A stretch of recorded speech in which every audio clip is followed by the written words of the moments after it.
대나무로 이름난 고장 전라남도 담양.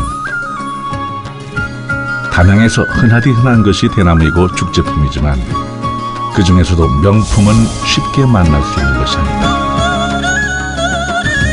하지만 담양의 명품 중념을 만들 수 있는 장인은 이제 한 사람밖에 남지 않았다. 담양 중념 마지막 장인 박성춘 중념장을 만난다.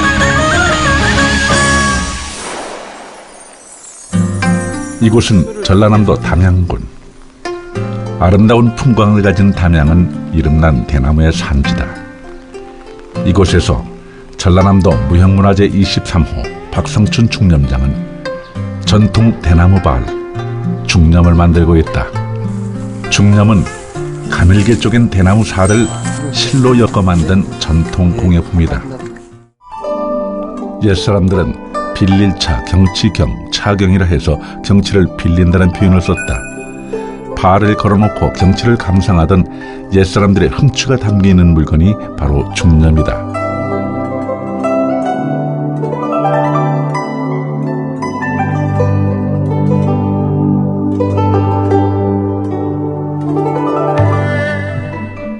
장인은 대나무 밭에서 보통 3년생에 마디가 긴 분죽을 채취해 사용한다. 만들기는 쉽지만 잘 부러지는 왕대보다는 분죽이 강도도 좋고 수명도 길다. 왕대는 돗자리 같은 다른 죽공예품을 만들기는 좋지만 중념의 재료로는 맞지 않다고 박성춘 장인은 말한다. 그는 무엇보다도 오랜 세월을 견딜 수 있는 재료를 고른다. 같은 대라도 분죽이 있고 왕대가 있고 그래요. 근데 분죽은 강해. 분죽은 강하고 왕대는 좀 물러요. 무른데 왕대는 색깔이 파란이 좋아. 근데 분죽은 색깔은 좋든 않아요. 그래서 그 대신 수명이 굉장히 길어요. 강도가 강하기 때문에. 그렇기 때문에 나는 전부 왕대는 안 씁니다. 분죽만 쓰죠. 제대로 된 중념을 만들기 위해서 제일 중요한 것은 바로 대나무다. 죽순이 올라오는 시기여서 대나무밭의 출입이 제한되는 때지만 장인은 제작진에게 대밭을 보여주겠다면서 길을 안내한다. 지금 현재 해밭은 들어가들 못하게 돼 있어. 지금 시기적으로 봐. 죽순을 한 개 얼마씩인데 몇 개 밟아버리면은 그러지 이제 부러져 버린다든지 밟아버리면 순이 올라오지를 못해. 대나무가 이렇게 곱게 뻗어야 이거 추움이라 그러는 건데 추움이 좋다고 그래서 마디와 마디 사이가 또 이렇게 길고 또 마디가 붉어지질 않아요. 이것은 같은 대나무라 이거 마디가 좀 붉어졌잖아요. 나와버렸어. 근데 이렇게 안 나오고 이렇게 쭉 뻗은 것이 대나무로서는 제일로 좋은 거예요. 내가 쓰는 걸로 제일 좋은 거예요. 네. 대나무가 한창 성장 중일 때는 채취하지 않는다. 다 자란 후인 11월부터 1월까지 3개월 동안만 대나무를 뺀다. 옹골찬 대나무만으로 중념을 만든다. 성장기의 대나무를 채취해 사용하면 강도가 약하고 변질이 잘 된다. 좋은 중념을 만들기 위해서는 직선으로 반듯하고 속이 꽉 찬 대나무를 골라야 한다. 이것도 지금 대가 이런 것은 다 쓰지를 못해. 이런 것은. 이런 거 지금 흠 있잖아요. 이게 대를 딱 손대 보면은 흠이 있는지 없는지 이렇게 딱 흔들어 보면은 끝에 가서 있는지 없는지 요건 벌써 병이죠. 장애예요. 장애를 입은 거예요. 그러니까 다른 사람들은 모르지. 나는 이제 수년간 해놔서 알아요. 근데 한번 연습을 해봐요. 이렇게 하면은 이것은 저 위에까지 아무 이상이 없다는 거고 요것을 흔들면 흔들어져. 그럼 저 위에 가서 잎이 없다든지 가지가 말랐다든지 다 그래요. 대나무는 짧게는 10m, 길게는 20m까지 자라는데 죽순이 나오고 약 40일 만에 그 길이만큼 다 커버린다. 하루에 1m나 자라는 경우도 있다. 좋은 재료를 얻으려면 매끈하게 생긴 대나무를 제대로 골라야 한다.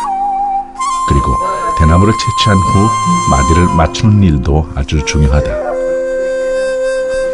대나무가 아주 반듯하고 곱다고 해도 여기가 남쪽이라면 여기가 북쪽이란 말이에요. 북쪽과 남쪽과의 사이에 가서 한 5mm 정도 차이가 나. 마디에 가서 둘레 가서 이렇게 조금 틀어졌다는 얘기. 그러니까 내가 작품을 만들 때에 5mm를 마디를 이렇게 맞추는데 5mm가 틀려버리면 거의 안 돼. 그렇기 때문에 하나를 360도라면 360개를 딱 맞춰서 그대로 엮거든요. 그대로 두고. 그렇기 때문에 아주 죽세공에서는 아주 세공이고 신중원이 해야 돼, 이거. 박성춘 장인의 가문은 대대로 중념을 만들며 전통 공예의 맥을 이어왔다. 그러나 야속한 시대의 흐름이 담양 중념의 명맥을 위태롭게 만들고 있다. 예전에는 그늘에 중념 한 장 들이우고 참외 같은 여름 과일을 깎아 먹는 것이 옛 사람들의 비서법이었다. 불룩해지네요. 그렇게 집집마다 하나씩은 두고 여름을 났던 대나무 발이었는데 아파트 시대가 도래하면서 중념은 생활 필수품의 자리에서 쫓겨나 박물관 진열장 속의 유물로 사라질 지경이 되었다.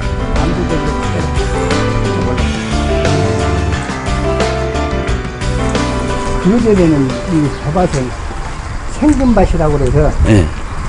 돈 덩어리가 본 것이. 근데 지금은 시대가 가가지고 중국산 들어와버리고 어제 담양 지금 중국 시장이 없어져 있잖아. 중국산 갔다가 싼 가격에 갔다가 판매를 여기서 해버리니까 내가 점점 중념을 찾는 사람들이 줄어드는 것도 안타까운 일인데 싸구려 중국산 대나무가 대량으로 유통되는 것도 장인을 힘들게 만든다. 값비싼 담양 대나무로 중념을 만들어서는 수지타산이 도무지 맞지 않기 때문이다. 전통 중념을 만드는 것은 이제 고행 같은 일이 되어버렸다. 처음에 시작할 때는 아버지 밑에서 배웠기 때문에 대를 긁는다든지 또 쪼갠다든지 조를 미른다든지 이것은 아버지를 도와서 초등학교 때부터 그건 했어요. 초등학교 때부터 했는데 막상 내가 하려고 보니까 뜬다는 것은 이제 대를 얇게 다룬다는 건데 얇게 다룬다는 것이 상당히 힘들어요. 잘못하면은 손 다치고 또 두꺼졌다 얇아졌다 두꺼졌다 얇아졌다 그러고 그래서 상당히 애를 먹었습니다. 대나무를 채취한 후 본격적으로 시작하는 작업이 바로 대나무를 쪼개는 일이다. 아주 섬세한 손길이 필요한 작업이다.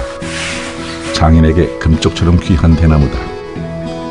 제대로 쪼개지 못한다면 중념을 만들지도 못하고 버려지게 된다. 가늘게 쪼갤 때 두께가 일정해야 한다. 너무나도 작은 크기를 눈대중으로 보고 손짐작으로 안다.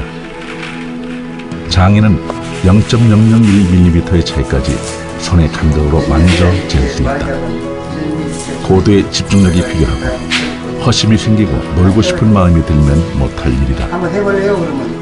장인이 대나무를 만들 때는 마치 스님들이 선방에 앉아 명상할 때 마음과 비슷하다. 10사람이면 한 사람 못해. 중념 만드는 데 집중하다 보면 저절로 무념무상의 경지가 된다. 이게 마디가 아무래도 대나무를 쪼갠 후에는 대나무를 아주 얇게 뜬다. 이 부분이 가장 정교하고 어려운 작업이다. 중념은 대나무살의 두께가 고르고 가늘수록 상품이다. 그래서 둥그런 대나무를 1mm 간격으로 쪼갠 뒤 얇게 뜨는 과정에서 품질이 판가름난다. 다 만들어진 거예요. 보통 공력으로 되는 일이 그대로예요, 아니다. 지금 이제.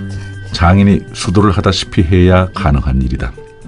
아니, 이제 일반인들이 옆에서 이 광경을 지켜보면 이 마디 부분이 이렇게 섬세하고 어려운 일을 어떻게 네, 하느냐고 굵어져가지고 저절로 혀를 내두르게 된다. 더 두꺼워요. 장인이 이것도 수십 이제 년을 반복해야 욕심이 체득할 수 있는 있는 기술이다. 중념을 만드는 과정 하나하나가 정성 가지 않는 일이 없다. 중념 만드는 일은 준비부터 마무리 공정까지 모두 22만 번 손이 간다고 한다.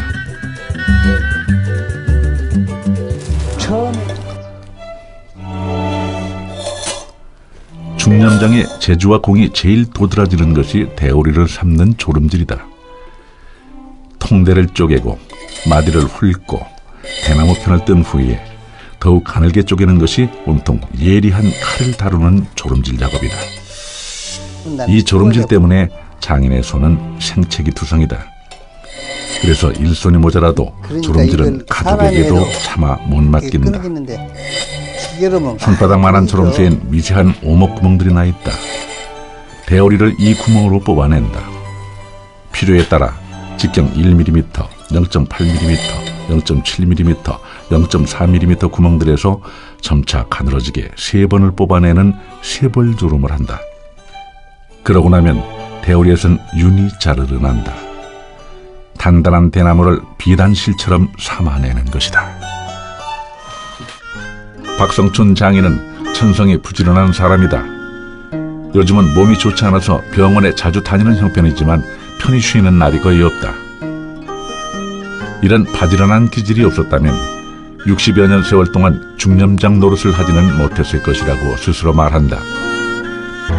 아침 6시 반이면 아침을 먹어요. 밭에도 나가보고 여기서 이거 참깨도 심어서 참깨가 났나 안 났나 그것도 보고, 또 성질이 나는 가만히 있들 안 해요. 장인의 작업은 쉬지 않고 계속된다. 조름질 다음으로 이어지는 작업이 엮음질이다. 자르고 쪼개고 뜨고 조르고 엮는다. 한 올이 한 올이 그런 동작을 하염없이 반복하고 있을 때가 세상 근심 없이 가장 편안한 때라고 장인은 말한다. 조름질만큼이나 어려운 것이 엮는 일이다. 가느다란 대오리를 엮으면서 대나무의 마딘 무늬를 생기있게 살려내는 것은 마치 사람이 한 짓을 자연이 한 것처럼 보이게 하는 일과 같다. 그만큼 어렵다. 발틀에는 대오리를 엮을 실을 매단 고돌개 100여 개가 달려있다. 그만한 돌멩이들을 주워다가 일일이 푸대 종이를 잘라 싼 것이다.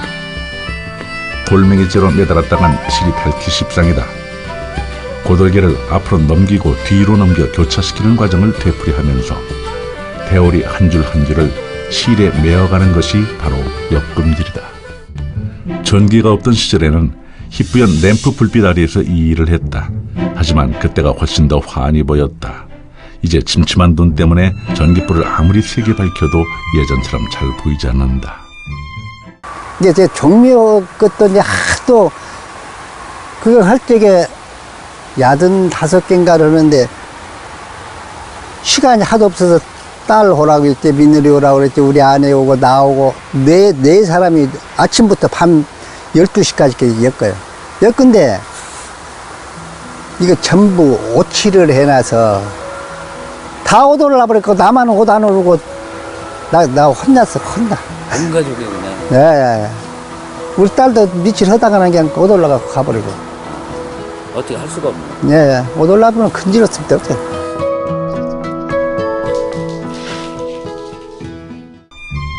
박성춘 장인은 젊은 시절 잠시 방황도 했지만 농사도 열심히 지었고 대나무 발도 열심히 만들었다. 중년 만드는 일이 처음부터 전망을 기대하고 시작한 일은 아니었다. 그냥 운명이라고 생각했다.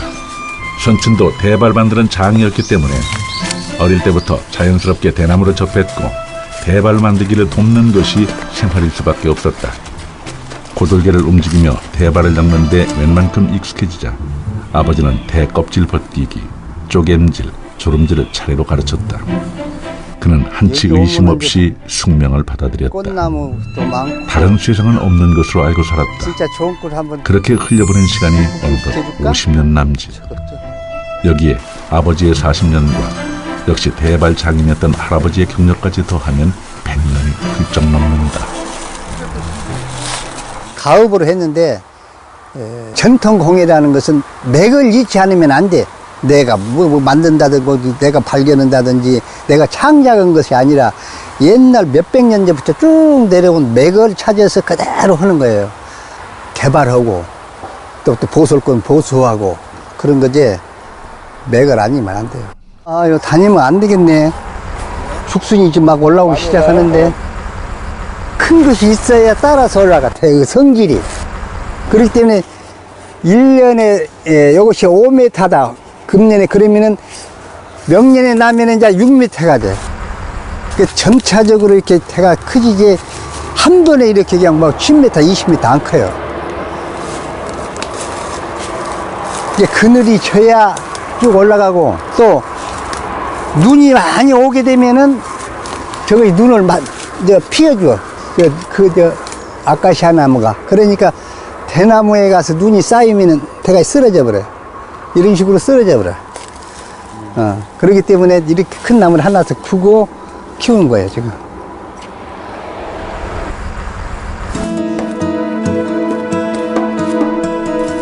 중념을 만드는 일. 한 가문이 3대에 걸쳐 한 세기를 이어온 기술이지만 변하는 세상 앞에서는 장사가 없는 놈이다. 대발을 쓸 일이 별로 없으니 가치를 알아보는 사람이 드물고 사겠다는 사람도 거의 없다. 간혹 들어오는 주문이 있어도 나이 지긋한 손님이 선물용으로 원하는 게 대부분이다. 더 큰 걱정은 주름살은 깊어지는데 전수받을 사람이 없다는 점이다. 어릴 때 곧잘 역검지를 돕던 자식들은 모두 도시로 떠났다. 기술을 배우겠다고 찾아오는 젊은이들도 없다. 이게 시대가 바뀌었기 때문에 구매를 안 해요. 왜냐면은, 옛날에 이렇게 어려운 손님들이 오시면은 유리가 이제 그때는 없었잖아요. 그러면은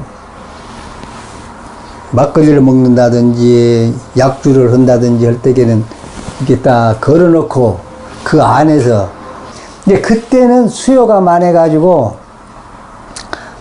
웬만한 집은 다 하나씩은 걸었죠. 예전에는 집집마다 하나씩 꼭 있었던 것이 대나무 발, 중념이었다.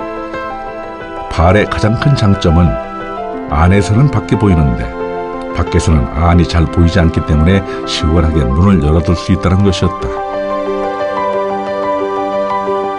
옛날에는 애들 가르치고 애기들 교육시키고 적에는 먹고 살고 애들 교육시키고 할 때는 상품화 해가지고 그냥 무조건 다량으로 만들었는데 이거 안 되겠다 그래서 이제 1984년도에 이제 전승공예대전에 말하자면 출품을 하면서부터는 정신들이 사고 또 거리 같은 것도 뭐 좀 발전 좀 시키고 그래가지고 그때 80년도 84년 그러니까 80년도부터는 조금 상당히 힘을 써서 했죠. 중념에는 복을 비는 글씨들을 많이 넣는데 기쁠 희가 두 개 모인 쌍희자를 작품에 자주 새겨 넣는다. 어렵게 만든 작품을 사람들이 집에 걸어놓고 큰 기쁨을 느끼기를 바라는 마음에서 넣는 글자다. 규격이 약간 긴 거. 규격이 제일 긴 발을 내가 만든 것은 한 5m나 될까? 그런 것을 한번 만들어 봤는데 그건 지금 청와대 국궁악실에 가서 있어요. 네 개인가 5개인가 돼. 이제 오래돼서 한 20년 돼버렸구만. 이것이 가늘어버리면은, 살이 가늘어버리면은 이게 쭉 쳐져버려요. 이게 반듯한 게 아니라 쭉 쳐져버려서 내가 더 하나 또 굵게 해야 된다. 그래서 어느 정도 굵냐면은 한 2mm 정도 굵게 해서 그 5개를 만들었는데, 자, 한 3, 4년 전에 한번 가서 보니까 뭐 처지고 그러진 않았습니다. 그대로 있는데 다시 한번 만들란다고 그래서 견적 빼줬더니 또 이 소식이 없다. 이 작품은 박성춘 중념장이 지금까지 만든 작품들 중에서 최고의 작품으로 꼽는 만수무강이라는 작품이다. 이 작품으로 대한민국 전승공예대전에서 상도 받았고 이제는 영광스러운 기억으로 남았다. 85년도 전승공예전에 출품되어 가지고 입상된 건데 지금 이렇게 가늘게 만드는 것이 우리나라뿐이 아니라 세계에 없어요. 이거 세계에서 한 개뿐이야. 이 만수무강이란 작품으로 대한민국 전승공예대전에서 입상을 한 이력이 소문이 났던지 유명한 임권택 감독이 춘향리언이라는 영화를 찍으면서 광활루에 내건다고 50여 장의 발을 한꺼번에 주문한 일도 있었다. 그래서 이것을 본 사람들이 이건 아주 잘된 거다. 이걸 일본서도 사가려고 상당히 애를 썼지만은 내가 안 팔고 난 가보로 둘련다. 그래서 놔두고. 이 작품이 천하의 명품임을 알아본 일본 사람들은 박물관에 전시하겠다고 많은 돈을 주고 사겠다고 제안했지만 끝내 팔지 않았다. 그만큼 장인이 이 작품에 가지고 있는 애정은 대단하다. 사실 지금은 이런 작품을 만들려고 해도 쉽지 않다. 지금은 1,000만 원을 준다고 해도 이거 못 만들어요. 지금은 이제 감각으로 하지 직접 굽고 가는 것을 감각으로 손으로 만들어서 눈으로는 못해요. 이거 굵은지 가는지를 몰라요. 지금 장인의 가장 큰 걱정거리는 전수자가 없다는 현실이다. 전수자가 줄을 잇는 다른 무형문화재와는 달리 대발 엮는 기술을 배우고자 찾아오는 이는 아직 없다. 어쩌면 담양 중념의 전통이 여기서 대가 끊길지도 모른다. 전수자가 있어야 되는데 내가 보람을 느낀 것도 많지만은 1, 2년 한 게 아니라 한 60년을 이걸 했는데 뒤에서 이걸 참 뒷받침해주고 또 배우고 또 계승 발전하고 할 사람이 있어야 되는데 못해요. 그래서 우리 아들한테 얘기를 했어요. 내가 통사정을 하면서 좀 이거 우리 집 와서 배워라고 사정을 했더니 생각을 해볼게요. 그런데 걔 승낙을 안 와요. 장인은 지금도 중념을 팔아서 버는 돈으로는 생활이 어렵다. 이런 상황에서 젊은 사람들이라고 선뜻 나설 수 있겠는가? 장인은 젊은 사람들을 탓할 생각은 없다. 애초 이 일을 시작했던 게 운명이었다면 자신에서 대가 끊기는 일도 어쩔 수 없는 섭리라고 여긴다. 조금은 아쉽고 가끔은 쓸쓸하지만 장인은 오늘도 묵묵히 중념을 만든다. 대나무로 오면은 나를 먹여주고 살려준 것이 대나무예요. 애기들 교육시키는 것도 이 대나무가 다 만들어준 거예요. 그래서 애기들 있는 것도 다 서희 다 대학교, 대학원 나오고 다 그랬어요. 그렇게 된 대나무는 내 생명은 아니지만은 재산의 은인이에요.